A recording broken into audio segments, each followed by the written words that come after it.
Lagi boleh tengah atas sekali lagi. 3 2 1 dan 3 2 1. Kanan atas dong. Oh, kanan atas.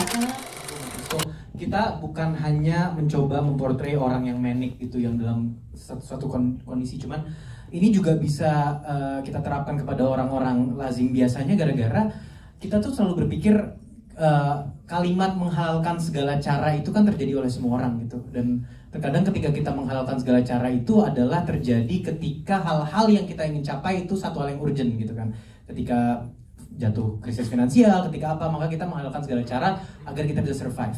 Cuman terkadang menghalalkan segala cara pun juga diterapkan di hal-hal yang tidak urgent, demi jabatan, demi harta, demi lain-lain gitu. Maka ini problem yang seperti ini pun sering terjadi kepada orang-orang yang kita bilang pun juga tidak memiliki masalah mental atau apapun. Nah, Gemma membunuh dirinya sendiri pun, aku sama Kristo juga berdiskusi, ini adalah salah satu exaggeration atau hiperbola dari yang kita lihat sekitaran kita gitu. Orang yang menghalalkan segala cara, yang penting tujuannya itu didapetin, dan sense of urgency tujuan itu berbeda-beda untuk orang. Mungkin untuk teman-teman Gemma, untuk kita semua cuma dipeluk doang kan nggak segitunya, nggak penting segitunya. Tapi bagi kacamata Gemma, yang dipeluk adalah sense of urgency, melebihi dari jabatan, melebihi dari apa, dia hanya ingin dipeluk gitu. Maka untuk membunuh dirinya sendiri, membunuh identitasnya dia adalah satu hal yang bisa dihalalkan gitu. Jadi ini adalah refleksi. Menyenangkan adalah gue merasa penonton tuh suka ternyata jadi gini, sorry, gue ulang dulu. Oke. Saat nulis pertama kali Tinggal Meninggal, di otak gue ini film yang kayaknya nggak akan bisa gue bikin gitu. Emang gue pengen bikin sama Ciu berdua, kita nulis untuk kita memulai hobi baru aja gitu. Terus kenapa alasannya? Karena komedinya getir banget gitu, komedinya tidak nyaman tentunya. Dan di otak gue saat itu adalah, bisa nggak ya penonton menikmati komedi yang sengaja tidak nyaman gitu? Apakah mereka bisa membedakan perasaan di mana saya tidak nyaman karena saya bingung kenapa saya tidak nyaman, atau oh ini sengaja tidak nyaman ya gitu. Dan yang gue happy banget sama Ci tentunya, kita saat melihat teman-teman nonton tuh kayak aku senang kalian tuh bisa terhanyut juga gitu dengan journey Gemma gitu, dan bisa tertawa di bagian-bagian yang getir banget gitu. Tadi banyak banget adegan-adegan yang gue nggak expect. Wow, kalian tuh bisa menerima joke segetir itu gitu, adegan segetir itu, adegan se-cringe itu pun kalian bisa terima gitu dan ketawa soal itu gitu. Gue berasa kayak gue saat nulis ini pengen temanya itu kan menertawakan kesedihan gitu ya. Gue pengen justru kesedihan itu bukan kita kayak aduh sedih banget ya gitu, tapi kayak yuk kita nikmati bersama-sama, kita ketawain aja, kayak ya udahlah sedih, kita sedihin terus juga nggak berubah, kita ketawain aja gitu. Dan itunya tuh gue berasa banget kalian tuh tadi kayak gitu dan gue seneng gitu. Dan kalau ada yang bisa dirubah, Pemainnya kan. jujur Ardit Erawanda gue pengen ganti Timothy Chalamet. Nah itu gue setuju tuh. Timothy Chalamet kayaknya lebih cocok gitu ya. Bisa tuh, atau Timothy Ronald gua. Ya betul. Oh Timothy Ronald, Timothy Ronald. Dulu mungkin karena banyak insecurity saat mengeditnya, karena gue pertama kali ngedirect, tentunya di otak gue banyak. Cuman melihat respon dan melihat betapa beragamnya reaksi, gak lagi kayaknya gue gak mau ngubah apa-apa gitu. It is what it is gitu. Dan melihat reaksi di mana yang di sini ketawa, sebelahnya bisa nangis, sebelahnya lagi bingung harus ngerasain apa, itu tuh exactly what I want. Pengen banget gue ngerasain itu di dalam satu ruangan bioskop, kiri kanan lo reaksinya beda-beda gitu. Dan itu adalah sebuah rasa yang mahal banget, dan gue berterima kasih kalian sudah meluapkannya tadi gitu. Ada yang mau dikatakan? Ya. Kita ganti guys. Tadi ada yang di belakang tuh, yang di belakang banget. Coba mana? Biar kita suruh kardio dia. Di sini ya Mbak. Ya. Yang hijab hitam. Hijab hitam, habis itu yang Rabani, yang di sebelah kanan, yang di sebelahnya Jack. Kiri juga ya. Ah, Rabani, kok lu tahu Rabani dari mana? Halo. Hai. Jadi nama aku Hana dan aku dari IDS Kampus. Nah, aku mau bertanya ke Kak Omara. Nah, kan tadi kan untuk memerankan karakter Gema ini kan sulit ya. Kalau menurutku untuk berubah-berubahin ekspresinya menurutku susah ya. Jadi aku mau bertanya, apa sih hal yang paling sulit memerankan karakter Gema? Kalau menurut kamu, Hana, tebak mana scene Gema yang paling sulit? Coba kamu tebak. Yang paling bagus susah. banget. Menurut kamu, Gema paling susah meranin scene yang mana? Ayo. Mana ya? Banyak sih. Ya satu deh, pilih satu. Soalnya aku keinget Nancy Ranjang gitu, aduh sorry banget.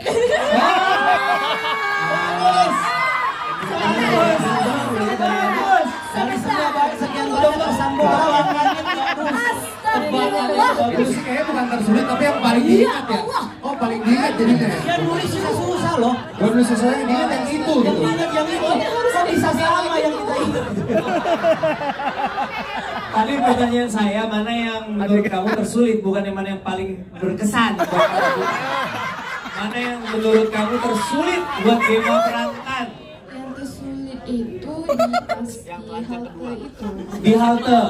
Di halte itu ya paling sulit menurut tebakan kamu ya. Oke, terima kasih Hana. Oke, Omara silakan. Tapi siapa tahu yang meranjang itu sulit loh, bro.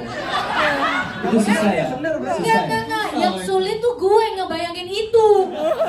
Yang sulit gua ngeliat hasil editingnya. Karena pas acting nggak dia bikin begitu, nggak dia akhirnya. Teman-teman sadar nggak sih hal yang paling aneh dari sini itu adalah kenapa Pak Cokro bukannya bayangin mamahnya malah bayangin Gemanya coba. Terima tuh. Kalau di skrip katanya bayangin istrinya, bayangin mamanya tuh yang muncul dia. Oke, ngeliat lagi ke kamera. Dan 2 kali. Saya punya keluarga, Pak Cokro. Mas Kristo. Pak Cokro, aku tersinggung sih Pak Cokro. Gak tersinggung masa mau bayangin dia. Perjanjian kita nggak begitu kan? Gimana? Thank you Kak, pertanyaannya thank you banget.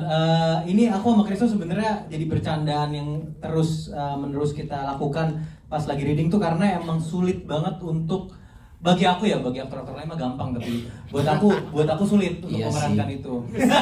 Iya sih. Nggak, karena begini, jadi sebenarnya yang paling sulit tuh adalah nature-nya Gema tersendiri gitu. Dia sifatnya Gema itu kan snappy ya, dalam artian dia tuh cepat gitu dalam memproses apapun dalam otaknya tuh cepat dan bukan hanya pertama pergantian emosi dari marah terus seneng terus ketawa terus bingung itu tuh semua terjadi dalam 10 detik. Tapi di waktu yang bersamaan dia pun juga membagi atensinya dia terhadap teman-temannya, dunia nyatanya, dunia fiksionalnya which is kayak pas natap layar, dan juga dengan melakukan apa ya, dia jujur kepada layar tapi berpura-pura kepada teman-teman gitu. Dan di proses melakukan itu dia juga mengkhianati hatinya sendiri, which is dia tuh sebenarnya pingin perhatian doang, cuma kok nggak dapet. Dia pingin jadi keren, tapi padahal yang tanpa dia sadari dia sebenarnya kalau misalnya cara dia ngomong ke kamera itu santai aja, dia mungkin bisa berteman gitu, mungkin dia bisa berkawan dengan cara santainya itu. Cuman karena dia mengkhianati si sifat aslinya itu, maka dia mencoba menjadi seseorang yang bukan dirinya gitu, nggak tahu siapa, sehingga teman-teman melihat oh Gema itu emang aneh. Nah hal ini tuh semua terjadi dalam 10 detik dan Kristo maunya kayak gitu, pokoknya marah, terus sedih, terus gini, terus bingung gitu. Tapi nanti pas ngomong ke kamera nyantai, jadi orang biasa aja. Tapi pas ke teman-teman langsung canggung. 1 take gitu, itu repot dan itu setiap hari. Jadi sebenarnya yang Scene tersulitnya ada tiap hari. Tiap hari. Yang menantang dari memainkan karakter Gema itu adalah mencoba Akrobat emosi ya. Akrobat emosi ya kok benar. Mencoba menerjemahkan apa isi otak gitu. Yang benar-benar isi otak, yang sebego-begonya isi otak kayak di pemakaman senyum apa enggak ya, ada nenek-nenek didorong apa enggak ya, yang kayak gitu-gitu tuh diterjemahin gitu. Omara, mau tanya. Ya, Seberapa dekat Gema dengan Omara? dekat banget. Gak pakai mikir lagi. Cepet banget jawabnya. Tapi aku ada pertanyaan buat kalian gitu mungkin rekan-rekan media. Apa menurut kalian satu hal yang lumayan mungkin kontroversial dari film ini? Ada kan kamu sama ibunya. Enggak. Tolong jangan diingatkan lagi ya. Itu Saya masih trauma ngeliat ini. tapi Aku masih hubungan kecewa Kristo sama sama ibunya kamu. gimana sih ya? Enggak situ. Ya tapi ya sorry. Ada yang mau jawab? Yang kira-kira, oh ya boleh silakan Pak yang baju merah, boleh dijawab. Apa yang menurut Anda kontroversial dari film ini kata Umara? Boleh nama dan medianya sama jawabannya, silakan. Yang buat saya namanya shock dulu banget. medianya. Nama saya Putri dari Cinejur. Yang paling tadi mengejutkan adalah to the point dia mikir untuk bunuh diri dia sendiri. Itu yang di jembatan juga. Enggak yang Oh, plan dia memalsukan yang plan kematiannya. dia, iya. Untuk masa sampai yang buat saya baru ya, kayak sedesperate itu untuk diterima dan dapat affection sampai ya dia sendiri membunuh dirinya sendiri kan. Itu tadi sangat ekstrim sih, dan sempat bertanya, idenya dibiarkan sampai seliar ini, dimana kita tuh di media atau mungkin di cerita-cerita agak direm untuk bagian suicidal thoughts kayak gitu-gitu kan, malah kayak diperhatikan banget ya. Jadi tadi cukup terkejut dan heran dengan produser dan tim produksinya, kayak yang kayak gini tuh dibiarin gitu di seliar ini di. Saya juga heran kenapa saya mau bikin film ini. Nah, mungkin ngelanjut dari situ, ini ngerem idenya gimana ya Pak produser sampai, karena kan kayak di dalam komedi ada hal-hal yang mungkin kita nggak bisa ketawain, ada yang percaya kayak gitu. Atau juga kayak kita, saya pas lagi nonton, saya ini ngetawain apa ya? Saya ngetawain Gema karena dia kasihan, saya sebenarnya kasihan sama Gema. Atau saya kayak, ini yang lucu situasinya, Gemanya atau apanya? Karena kayak ada sedikit rasa bersalahnya, orang kenapa gue ketawain ya? Meninggal. Itulah yang dicari oleh Kristo, exactly that ya toh. Karena kalau nonton komedi-komedi katanya nggak apa-apa, yang penting kita ketawain situasinya. Tapi ini tadi kayak ketawain orangnya. Seliar itu, dan saya merasa bersalah karena saya seneng. Kita fokus di situnya aja sih. Kalau kamu senang udah kita fokus di situ aja. Maaf ya Gema. Jadi ya itu sih Pak produser, kayak gimana ngerem untuk suicidal thoughts dan sejauh apa liarnya. Terima kasih. Terima kasih Putri. Ini mungkin film pertama di mana ada scene meninggal dan kita tertawa ya. Karena biasa scene meninggal kita sedih. Di agak lain juga Rumah Hantu juga Arif Didu. Tahu juga sih. Tapi kan Arif Didu. Ini Arif Didu juga. Gara-gara dia berarti. Iya, kita berusaha dari skenario sih sebenarnya membaca. Gak tahu kita berdua sih produser segini taraf aman sih. Jadi awalnya memang ketika baca, memang kita tahu bahwa film ini mungkin mengandung kontroversial, nggak biasa, ya kita mengambilnya adalah ini adalah sesuatu hal yang unik dan belum pernah dicoba gitu. Kita nggak pernah tahu batas atasnya di mana. Kalau kita tahan-tahan malah buat kita lebih baik mencoba, tapi kita lihat hasilnya seperti apa daripada ujung-ujungnya ditahan dan nanti semua merasa tuh kan tahu gitu gini, tahu gitu, mendingan udah kita coba aja. Dan surprisingly sejauh ini menurut kita masih bisa diterima dan kontroversialnya hanya ada di dalam hati kita aja. Ini kita memang kebetulan, puji Tuhan kita berdua punya visi yang cukup sama ya dalam hal memang pushing the boundaries gitu. Kita pengen selalu kita uji yuk ini batasnya di mana sih. Kayaknya kalau main aman aja kayak kurang seru ya gitu. Ini komedi, kita coba yuk ini komedi dark. Dari baca skrip udah banyak kekhawatiran di gua, udah banyak banget kekhawatiran. Anjir ini gimana ya, ini sini gimana, orang ketawa nggak ya, orang ketawa, kebayang nggak? Karena kan kalau kita ya dari stand up comedian itu kebayang banget rasanya bikin adegan, bikin dalam hal kita beat ya, bikin komedi tapi orang nggak ketawa, itu kan rasanya kayak nyelekit banget gitu. Nah ini bikin film yang komedinya tuh questionable gitu, orang ketawa nggak ya? Gitu ada banyak, tapi ternyata puji Tuhan melihat hari itu pada saat syuting pada scene muntah pun, gue adalah salah satu yang hampir tidak melihat monitor, dan beberapa kru kita ada yang dua Astrada muntah dua-duanya. FYI gue bahkan nanya, emang bakal ketawa ya orang? Gue nanya, tenang ketawa itu, Gen Z nanya, ketawa tenang. Pas akhirnya kita pertama kali nobar, semua orang ketawa. Anjir, gue mau muntah di ketawa. Ya udahlah ya, emang ternyata gue yang salah gitu. Gue bukan ketawa, malah suges nonton itu kayak malah mual gitu. Tapi orang, ya kalian juga ketawa tadi, ya udahlah ya gitu. Jadi ya memang ya kita push the limit, we'll see what happens. Iya. Gak ada, sebelum sana nggak ada yang muntah kan tadi di sini? Nggak ada. Oke. Tapi baunya nyampe hidung kan? Sorry kalau aku boleh nambahin.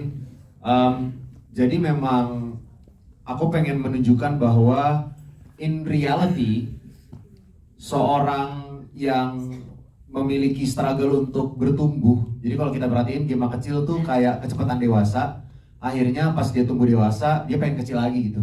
Jadi pikirannya jadi agak irasional gitu. Dan gue pengen ngeportray bahwa kalau diperhatikan tadi Gema tuh orang tuanya absen ya gitu.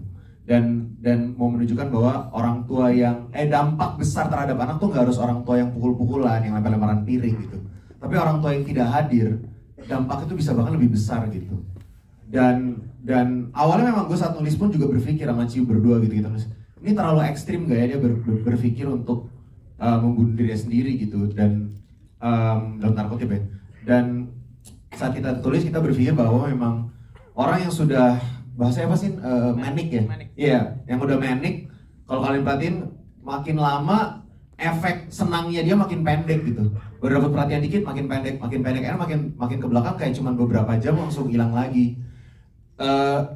Kayak yang muncul kemarin salah satu FGD adalah kata-katanya embarrassingly relatable gitu. Dan gue cukup yakin banyak yang merasa relate dengan adegan itu dan malu nontonnya, tapi gue relate, gue ngerti gitu. Dan itu sih memang pengen gue sampaikan. Dan lu ketawa di titik gak nyaman tuh ya nggak apa-apa gitu. Memang itu tujuan gue. Dan memang gue pengennya adalah orang pulang nonton Tinggal Meninggal tuh walaupun ketawa tapi di mobil bisa ngobrol panjang sama pasangannya, bisa ngobrol sama temennya. Kayak gue ketawa tapi kenapa gue ketawa ya tadi gitu. Kenapa manusia seperti itu ya? Kenapa kita tiba-tiba di tempat-tempat gak nyaman bisa berpikir kita kalau foto di pemakaman senyum gak ya gitu? Itu kan kita pikirin tapi gak pernah kita ucapin aja gitu. Nah dan itu akhirnya diucapin sama Gema gitu. Gitu sih.